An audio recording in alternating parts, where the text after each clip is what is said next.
রবি। এবারে বিস্তারিত। গতরাতে রাজধানীর বেগুনবাড়িতে ৫তলা বাড়ি ধসে পড়ার ঘটনায় এ পর্যন্ত ৪টি শিশুসহ ২০ জনের লাশ উদ্ধার করা হয়েছে। ধসে পড়া ভবনের নিচে আরও লাশ থাকতে পারে বলে আশঙ্কা করছেন উদ্ধারকর্মীরা। হতাহতদের উদ্ধারে সেনাবাহিনীর পাশাপাশি ফায়ার সার্ভিসের কর্মীরা বিরামহীন কাজ করছেন। আরও জানাচ্ছেন হুমায়ুন চিশতি। ক্যামেরায় ছিলেন তপু সাহা, পলাশ ও রঞ্জু। সময়ের সাথে সাথে উদ্ধার তৎপরতা যত এগুচ্ছে ততই বাড়ছে মৃতদেহের সংখ্যা। সেই সাথে নিহতদের স্বজনের আহাজারিতে আবেগ ধরে রাখাও কঠিন।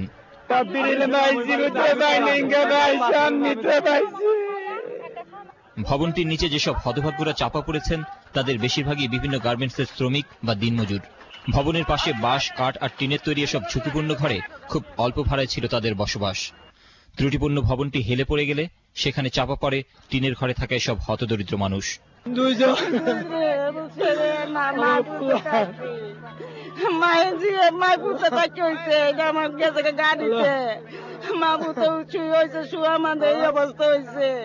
এদিকে ভবন হেলে পাশের খালে পড়ে যাওয়ায় ভবনের নিচে পানির মধ্যে চাপা পড়া কোনো মানুষের বেঁচে থাকার সম্ভাবনা খুবই কম বলে জানান সেনাবাহিনীর উদ্ধারকারী দলের সমন্বয়ক।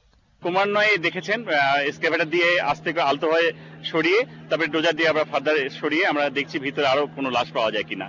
এর পরবর্তী ক্ষেত্রে যে সমস্ত কংক্রিট স্ট্রাকচারের মধ্যে যেগুলো মাটিতে পড়ে আছে চাপা, সেটা আমরা লক্ষ্য করব এবং সেটা আমরা দেখে তারপরে আমরা বলতে পারবো যে এখানে আর কোনো ডেড বডি আছে কিনা। লাশের দাফন কাজ সম্পন্ন করার জন্য জেলা প্রশাসনের পক্ষ থেকে প্রতিটি লাশের জন্য ২০,০০০ টাকা করে দেয়া হয়েছে। দুপুরে ঘটনাস্থল পরিদর্শনে এসে গৃহায়ন ও গণপূর্ত প্রতিমন্ত্রী অ্যাডভোকেট আব্দুল মান্নান খান ক্ষতিগ্রস্তদের আর্থিক সহায়তার আশ্বাস দেন। রাজধানীতে এসব ত্রুটিপূর্ণ স্থাপনা উচ্ছেদে সংশ্লিষ্ট কর্তৃপক্ষের ভূমিকা নিয়ে প্রশ্ন করলে তিনি বিভিন্ন সীমাবদ্ধতার কথা জানান। রাজউকের যে জনবল, এই অল্প সংখ্যক জনবল নিয়ে এই বিস্তীর্ণ এলাকায় অবৈধ স্থাপনাগুলো ওভারনাইট উচ্ছেদ করা এই মুহূর্তে সম্ভব না, এবং এটা জোর করে উচ্ছেদ করেও আমরা এটা সুস্থতার দিকে নিতে পারবো না। অত্যন্ত বেদনাদায়ক যে এই বিল্ডিং উচ্ছেদ যাতে না করা হয়, ভাঙা যাতে না হয়, তার জন্য নাকি নিষেধাজ্ঞা রয়েছে আদালতের। এখন আপনি যতগুলো দেখালেন, এর প্রত্যেকটা অবৈধ স্থাপনা উচ্ছেদ করার জন্য আমরা প্রতিনিয়ত চেষ্টা চালাচ্ছি। ভবনের মালিক জিপিওর গাড়ি চালক আব্বাস আলীকে এখনো আটক করতে পারে